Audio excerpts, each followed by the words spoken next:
아멘. 오늘 말씀을 가지고 세상과 이웃을 섬기는 교회라는 제목으로 말씀을 좀 나누기 원합니다. 사랑하는 성도 여러분, 제가 지난 송구영신 대미 때부터 그때부터 계속해서 지금까지 올해 우리 교회 주제가 주님의 마음을 품고 세상과 이웃을 섬기는 교회, 이 주제에 대해서 말씀을 계속 나누고 있습니다. 제가 송구영신 예배 때 제가 나눴던 것이 바로 섬김이 무엇이냐, 섬김의 본인 되신 예수님이 어떤 분이신지, 어떻게 섬기셨는지를 그리고 제가 나눴고, 그리고 그 지난주일 같은 경우는 그렇게 섬기기 위해서 우리가 가져야 될 게 무엇이냐, 주님의 마음을 가져야 된다는 거죠. 주님의 마음을 품어야 된다는 것을 지난주일에 나눴습니다. 특별히 지난주일에 제가 주님의 마음을 품기 위해서 우리가 두 가지를 해야 된다고 말씀드렸죠. 뭐라고 했어요? 첫 번째는 말씀, 두 번째는 예배. 네, 맞습니다. 말씀과 예배를 통하여 우리가 주님의 마음을 품어야 된다. 말씀을 통하여 하나님의 선하시고 온전하시고 기뻐하신 뜻이 무엇인지 분별해야 되고요. 그리고 예배를, 하나님이 기뻐하시는 예배가 뭔지를 발견함으로, 예배당 오라는 게 아니잖아요. 그러니까 어느 자리에 있든지 내가 출발하는 것 자체가 예배라고 말씀드렸죠. 그러니까 이 예배를 통하여 하나님의 마음을 내가 깊이, 정말 깊숙이 살아있는 영적 예배를 드릴 수 있는 자로 나아가야 된다라고 두 가지의 말씀을 나눴습니다. 오늘은 구체적으로 우리 교회가, 그리고 우리 자신이 어떻게 그러면 섬겨 나갈 것인지를 한번 묵상하고 나누기를 원합니다. 먼저요, 사랑하는 성도 여러분, 이 세상은 모두가 다 으뜸되기를 원하죠. 저도 마찬가지입니다. 누구나 다 마찬가지인 것 같습니다. 세상에서 우리는 머리가 되기를 원하고요, 꼬리가 되고 싶지 않습니다. 그래서 신명기 말씀 보면 주님이 이렇게 우리를 축복하시거든요. 같이 읽어볼까요? 시작. 여호와께서 너를 머리가 되고 꼬리가 되지 않게 하시며 위에만 있고 아래에 있지 않게 하시리니 오직 너는 내가 오늘 내게 명령하는 내 하나님 여호와의 명령을 듣고 지켜 행하며. 아멘. 이 말씀을 잘 읽고 묵상하면요, 결국 하나님은 이 세상에 당신들의, 하나님의 자녀들이 어떻게 해요? 머리 되기 원하신다는 거예요. 으뜸되기 원하신다는 거예요. 이 세상 속에 낮은 곳이 아니라 높은 곳에 거하는, 정말 꼬리가 아니라 머리가 되어 세상을 주도하고 변화시키고 바꿔나가는 그런 자들이 되기를 원하신다는 거예요. 여러분들 요즘 인터넷에 보면 이제 리더십이란 말을 참 많이 하죠. 그러니까 세상의 으뜸, 세상의 리더가 되기 위해서 리더십이 있어야 된다, 뭐 이런 이야기들을 인터넷이라든지 유튜브에 잔뜩 하는 것을 보게 됩니다. 여러분들도 한 번씩은 그런 얘기 들어보셨어요. 뭐 리더십이란 게 뭐냐, 뭐 이런 이야기들을 한 번쯤은 다 들어보셨을 겁니다. 뭐 리더십이 없으면은 뭐 사업도 망하고, 리더십이 있어야지 뭐 직장에서든지 사업에서든지 성공할 수 있다. 성공하려면 리더십을 가져야 된다, 뭐 이런 이야기들을 종종 인터넷이라든지 우리는 듣게 됩니다. 좋은 이야기입니다. 맞는 말씀입니다. 그런데 많은 사람들이 이 리더십이라고 하는 것에 대하여 잘못 이해하는 것 중에 한 가지가 있습니다. 그게 뭐냐면, 많은 사람들이 이 리더십을 어떻게 지배하느냐, 지배라고 하는 개념으로 접근하는 거예요. 어떻게 내 조직이라든지 어떤 그 사람을 내가 다스리고 어떻게 관리하고 내가 어떻게 그것을 다스리는가, 지배하는가로 인식한다는 거예요. 리더십은요, 지배가 아니라 함께의 개념입니다. 그러니까 그 사람들을 어떻게 다스리는가의 문제가 아니라 어떻게 그들과 함께 이것을 하는가라는 문제란 거죠. 그러니까 일하는 사람들과 내가 어떻게 함께 할 것인가, 내 가게라든지 내 사업체에 오는 그 사람들과 내가 어떻게 함께 할 수 있을까, 그리고 내 친구들과 내가 어떻게 같이 함께 할 수 있는가, 그런 사람이 진짜 바른 리더십이라고 할 수 있다는 거죠. 그런 의미에서 리더십 중에 제일 중요한 리더십이 뭐냐? 섬김의 리더십이에요. 그 사람들을 섬길 때에, 그리고 그 사람들과 함께 마음을 같이 할 때에 성공의 인생, 아까 말씀드린 대로 머리가 되는, 으뜸이 되는 자가 될 수 있다는 거죠. 여러분들, 그 섬김의 제일 표본이 누굴까요? 제가 그 송구영신 말씀드린 것처럼 제일 중요한 표본이 바로 우리 예수님이시라는 거예요. 즉, 으뜸이 되기 위해서, 머리가 되기 위해서 섬김의 리더십이 필요하다, 이렇게 이해하시나요? 아니요. 다시 말씀드리면요, 우리가 예수님과 같은 섬김의 자세가 있을 때에, 우리가 예수님과 같은 섬김의 모습이 있을 때에 하나님이 그 자를 머리를 쓰시는 거예요. 머리가 되기 위하여 섬기는 게 아니고요, 섬기면 머리가 되는 거예요. 근데 이거 거꾸로 해요. 사람들이 자꾸 거꾸로 하는 게 내가 뭔가를 성공하기 위하여, 내가 뭔가를 가지기 위하여, 다른 사람보다 높아지기 위하여 섬겨야 되는구나. 아니요. 내가 주님의 마음을 가지고 주님의 마음을 품고 섬기고 있으면, 그들과 함께하고 있으면 하나님이 그 자를 어떻게 해요? 머리로 두시는 거예요. 그 자를 같이 으뜸으로 두시는 거예요. 그 말씀이 바로 27절과 28절 말씀이에요. 우리가 같이 읽어볼까요? 시작.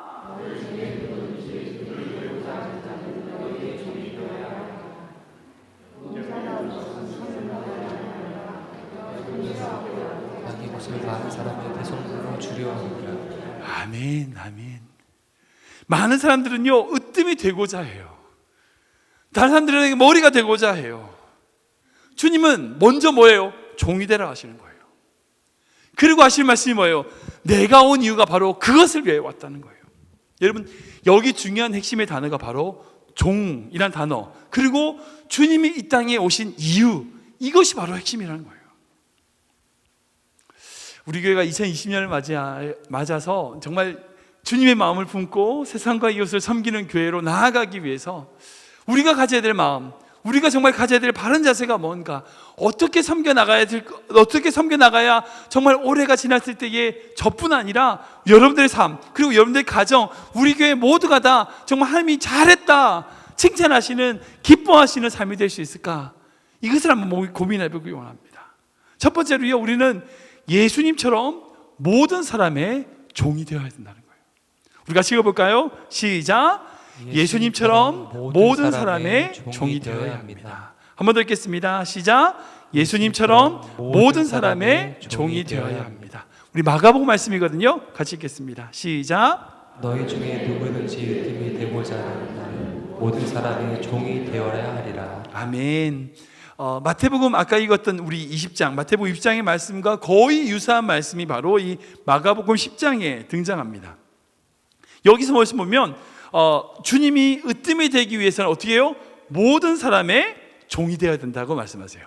그러니까 아까 마태복음에는 너희의 종이 되어야 된다고 하시는데, 이 마가복음에는 모든 사람의 종이 되어야 된다는 거예요. 여기서 주목해야 될 게 뭐예요? 모든 사람이에요. 여러분들, 모든 사람이 어떤 거죠? 모든 사람은요, 모든 사람이에요. 모든 사람은 예외가 없어요. 모든 사람 안에는 제외되는 사람이 없어요. 그러니까 우리가 종이 되어야 된다라고 했을 때에 그 모든 사람은 여러분들이 생각하는 모든 사람이에요. 내가 이 사람은 섬길 수 있어. 오케이, 이 사람은 내가 종이 될 수 있지. 근데 내가 어떻게 저 사람의 종이 돼? 저 사람은 안 돼. 얘는 괜찮아. 얘는 내가 종으로 할 수 있어. 섬길 수 있어. 근데 얘는 안 돼. 그 모든 사람이 아니에요. 이 모든 사람 안에는요, 우리 마음속에 나를 괴롭힌 사람, 나를 망하게 한 그 인간, 나를 힘들게 하는 그 사람, 나에게 나쁜 말을 했던 그 사람까지 포함한 모든 사람이에요. 그런 자들을 모두 포함한 모든 자를 섬길 때에, 그런 자의 종이 될 때 어떻게 해요? 으뜸이 되는 거예요. 하나님이 머리로 만드시는 거예요. 한국 초창기에 이제 복음이 처음 들어왔을 때의 놀라운 역사 중에 여러 가지 기록들이 있죠. 그 중에 참 놀라운 역사가 전북 김제에 있는 금산교회의 일화입니다. 1905년도에 남장로교회에서 파송한 데이튼 선교사라고 하시는 분이 세운 교회가 바로 금산교회예요. 근데 이 금산교회가 어떻게 세워졌냐면 김제 지역의 양반이었던 조덕삼이라고 하는 지금 나중에 장로 되셨죠? 그 장로님에 의해서 세워진 거예요. 그러니까 이 선교사가 그 장로님에게 복음을 전했는데 복음을 받아들였어요. 예수를 믿었어요. 그리고 예수님의 사랑에 깨닫고 감사하여 자기의 사랑채를 교회로 헌당했어요. 그곳에서 예배를 드리기 시작한 게 바로 금산교회예요. 그 사랑채에서 예배를 시작해서 교회가 좀 더 안정되고 점점 커져가지고 많은 사람들이, 그 동네에 있던 많은 사람들이 모여서 함께 예배로 섬겼어요. 근데 이 데이튼 선교사가 선교사니까 거기만 계속 목회할 수 없잖아요. 또 다른 지역으로 가서 또 교회가 안정됐으니까 다른 사람을 세우고 또 딴 데 가서 선교를 하려고 딴 데로 옮겨가려고 합니다. 그래서 거기에 목회자를 세우기 위해서 기도했어요. 그리고 목회자를 세웠어요. 근데 그 목회자를 누구를 세웠냐면 이름이 이자익 목사님이라는 분을 세웠어요. 근데 이자익 목사님이 어떤 분이냐면 이 조독상 장로님의 마부였어요. 조독상 장로님 양반이 데리고 있었던 머슴이었어요. 이 머슴이 교회에 나와가지고 은혜 받아가지고 정말 말씀을 열심히 읽고, 결국 그 말씀을, 그 당시에는 신학교가 제대로 없으니까 그 선교사가 말씀을 가르쳐서 목회자를 세웠잖아요. 어쨌든 그렇게 말씀을 열심히 읽고 준비해서 결국 목회자로 이 선교사가 세운 거예요. 그럼 생각해보세요. 자기가 데리고 있던 머슴이 자기 목사님이 된 거야. 받아들일 수 있겠어요? 근데 이 조덕산 장로님이 위대한 게 그걸 받아들였어요. 그걸 순종했어요. 그 성사님의 결정을 순종했어요. 네, 우리 이자익 목사님을 잘 섬겨서 교회를 아름답게 만들겠습니다라고 결정을 내렸어요. 순종하고 따랐어요. 사실 이 조덕산 장로님의 결정이 쉽지 않죠. 그 당시에 이제 초대교회, 한인교회, 한국 초창기의 교회에 많은 문제들이 있었지만 그 중에 대표적인 문제가 이 반상의 문제, 양반과 평민 내지는 머슴들이 함께 모이는 이 문제가 교회 안에서 여러 가지 문제가 됐었거든요. 근데 이 조덕산 장로님이 그렇게 마음을 열고 그것을 받아들인 사건이 굉장히 큰 이슈로, 큰 역사로 귀하게 남았어요.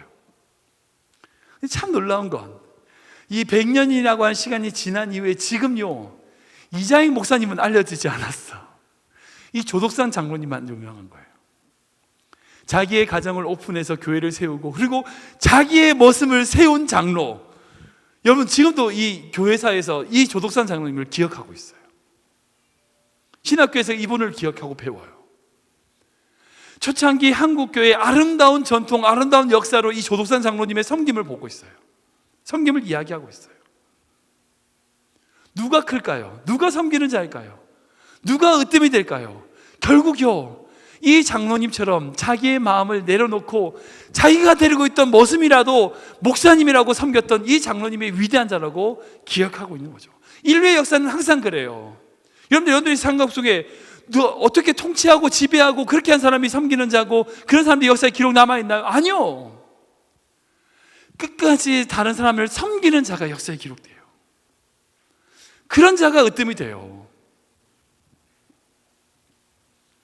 사랑하는 여러분, 아까 읽었던 25절 말씀 보면 세상에는요, 내가 힘이 있다고 더 권세를 부리고 내가 이랬다고 갑질하고 더 힘이 있는 것처럼 자랑하고 그런 사람이 더 으뜸이 된다고 얘기해요. 그러나 세상은 그렇지 몰라요. 그러나 주님은 그렇지 않아요.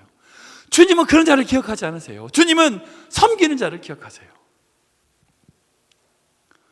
왜? 그분 자체가 이 땅에 오셔서 십자가에서 모든 사람을 위하여 죽으셨고요, 그리고 모든 인류를 위하여 그 십자가를 지셨기 때문이에요. 우리는 우리 마음속에 적어도 이 사람은 안 되라고 하는 그 사람조차도 주님의 사랑으로 섬기는 자로 나가야 됩니다. 우리가 그 마음을 가져야 돼요. 내가 섬기겠습니다. 내 입맛에 맞는 대로, 내가 원하는 대로, 내가 하는 방식대로, 내가 마음에 드는 사람을. 여러분, 그건 섬기는 게 아니에요. 하나님이 섬기라고 하신 그 섬김은요, 모든 사람이에요. 두 번째로, 예수님처럼요, 섬기는 자로 우리는 그들 중에 있어야 된다는 거예요. 우리 같이 읽어볼까요? 시작. 한 번 더 읽겠습니다. 시작. 예수님처럼 섬기는 자로 그들 중에 있어야 합니다. 우리 누가복음 말씀 읽겠습니다. 시작.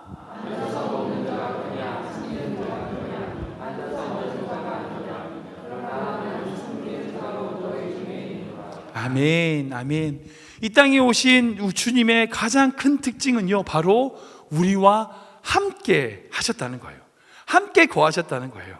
섬기는 자로 너희 중에 있다고 말씀하세요. 이제 올해가 이제 총선이 있다 보니까 이제 정치인들에 대한 이야기들을 좀 많이 하잖아요. 근데 많은 한국 사람들이 정치인에 대한 불신이 되게 높아요. 근데 그 이유가 뭔가? 정치인들과 일반 사람들의 이질감, 차이 나는 생각과 판단 때문이에요. 그러니까 정치인들이 말하고 행동하고 그리고 가지고 있는 판단의 근거가 일반 사람들의 눈높이에 맞지 않는 거예요. 전혀 엉뚱한 이야기를 하는 거죠. 제가 이 말씀 준비하면서 그게 생각이 났어요. 한 10여 년 전인가 대통령 선거 때 어떤 대기업 회장이 대통령 선거로 후보로 나온 적이 있었어요.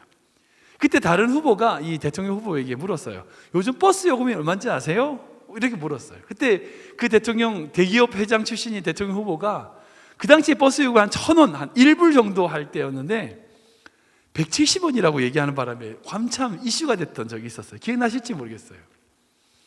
사람들은 버스를 다 1,000원 주고 타고 있는데 자기가 30년 전에 20년 전에 타고 다녔던 버스비 170원을 기억해서 그 얘기를 한 거예요. 그랬더니 막 다른 후보자들이 어떻게 버스 한 번 안 타보고 대통령이 되려고 하느냐. 그랬더니 그 다음부터 그 사람이 막 군데군데 다니면서 막 모자 쓰고 청소도 하고 뭐 그랬던 장면이 쇼처럼 하는 장면이 기억이 나요. 그러니까 꼭 정치인들이 그런 거예요. 정치를 한다고 하면서 국민을 섬긴다고 말하면서 그들 가운데 있지 않는 거예요. 그들이 왜 울고 있는지 모르는 거예요. 그러니까 정치인들은 많은 얘기를 안 믿죠. 그들의 마음을 모르니까, 국민들의 마음을 모르니까. 우리 주님이 이 땅에 오셨어요. 우리가 크리스마스를 기억하면서 그런 말씀 나눴잖아요. 하나님이신 예수님이 이 땅에 오셨어요. 정말 놀라운 사건이에요. 근데 생각해보면 하나님이 인류를 구원하는 방법 간단해요. 야, 난 다 용서해 줄게. 끝. 천국 와. 이러면 돼요. 상관없어. 그냥 와. 이러면 된다고요. 어느 누구도 뭘 할 사람 없어요. 뭘 할 존재 없어요. 하나님이 그렇게 용서해 버리시면 끝나요. 그런데 우리를 용서하기 위하여, 우리를 사랑하기 위하여 이 땅에 오셨다고요. 이게 정말 놀라운 거예요. 그리고 이 땅에 오셔서 인간의 마음을 이해하시고요, 인간의 마음에 함께 하시고요, 그들을 위로하셨어요. 하나님이 그분이 이 땅에 오셔서 함께 하심으로, 함께 계심으로 우리를 사랑하는 증표를 보여주신 거죠. 근데 또 반대로 생각해보면 그게 당연해요. 왠 줄 아세요? 사랑하면 함께 하기 때문이에요. 가고 싶어서 오셨을 거예요. 오고 싶어서 오셨을 거예요. 억지로 떠밀려서 온 게 아니라 우리를 너무나 사랑하셨기에 하기 때문에 가까이 하고 싶어서, 함께 있고 싶어서 오셨을 거예요. 우리 성경 또한 그래야 됩니다. 가는데 무슨 아무런 감정이 없는 그런 마음으로 가는 것이 아니라 사랑하는 마음으로 그 사람들과 함께 울어주고 함께 마음을 같이 하는 그 자리가 바로 섬김의 자리라는 거예요. 내가 섬긴다고 해서 막 뭔가를 하는 그거 아니에요. 같이 있어주는 거예요. 같이 있어주는 거예요. 함께 예배하는 거예요. 그 사람의 이야기를 들어주는 거예요. 그렇게 함께 하는 것이 바로 섬김이에요. 말씀을 정리하겠습니다. 우리 교회에서 정말 표를 가지고 이렇게 주님의 마음을 품고 세상과 이웃을 섬기는 교회라고 이렇게 목표를 정했어요. 근데 크게 세 가지로 섬기기를 원해요. 첫 번째는 뭐냐면 세상을 섬기는 교회가 되어야 돼요. 우리가 가야 돼요. 그러니까 이 자리에 있으면서 세상을 그게 아니라 나가야 돼요. 그러니까 제가 오면 이제 제가 이 클리브랜드 한장로교회 온 지 한 1년 반 지났는데 제가 마음에 안타까운 것이 뭐냐면 우리 그 교회에서 나가지 못했어요. 전도도 못 나가고 섬기러 나가지도 못하고 선교라든지 이런 걸 나가지 못했어요. 나가야 돼요. 그들에게 가야 돼요. 섬겨야 될 사람을 만나야 돼요. 뭐 양로병원이든 무료 급식소든 어디든 우리가 가서 섬겨야 돼요. 가서 종의 모습으로 그들과 함께 할 때 여러분 그게 사랑이고 그게 섬김이에요. 그래서 올해는 정말 우리 교회가 그렇게 세상을 섬길 수 있는, 정말 선교지든지 어디든지 우리가 마음으로도 물질로도 그곳에 가서 그 마음을 나누고 섬길 수 있는 그런 교회가 됐으면 좋겠습니다. 이웃을 섬기는 교회가 됐으면 좋겠어요. 이웃이란 것은, 세상이란 것은 우리 밖에 있는 사람이라면 이웃은 우리 함께 있는 사람이에요. 우리 교회에 있는 서로를 섬기는 교회.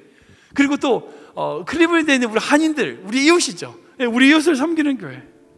아시는 분이지만 정말 올해는 특별히 우리 또 작년에 했던 것처럼 우리 한인 원로회 분들을 모셔다가 다시 한번 더 식사를 대접하려고 예정하고 있습니다. 그분들의 식사를 대접하고요, 정말 진심으로 그들을 섬기는 거죠. 이 클리브랜드 지역을 정말 우리가 예배로 섬겼으면 좋겠어요. 금요 찬양 예배가 우리 그런 마음으로 드리는 거거든요. 이 지역에 있는 금요 예배를 드리는 곳이 없으니까 우리 교회뿐 아니라 다른 교회 성도님들라도 찬양에 고파하는 분들, 정말 말씀에 고파하는 분들에게 말씀과 찬양을 좀 나누길 원해요. 그렇게 예배로 섬기고 식사로 섬기고 사랑으로 섬길 수 있는 그런 교회가 됐으면 좋겠습니다. 마지막으로 다음 세대를 섬기는 교회가 됐으면 좋겠어요. 우리 교회 이제 교육부가 새로 세워지는데요, 다음 세대가 세워지고 있습니다. 정말 그 세대를 향한 주님의 마음을 가지고 그들을 섬길 수 있는 교회가 됐으면 좋겠어요.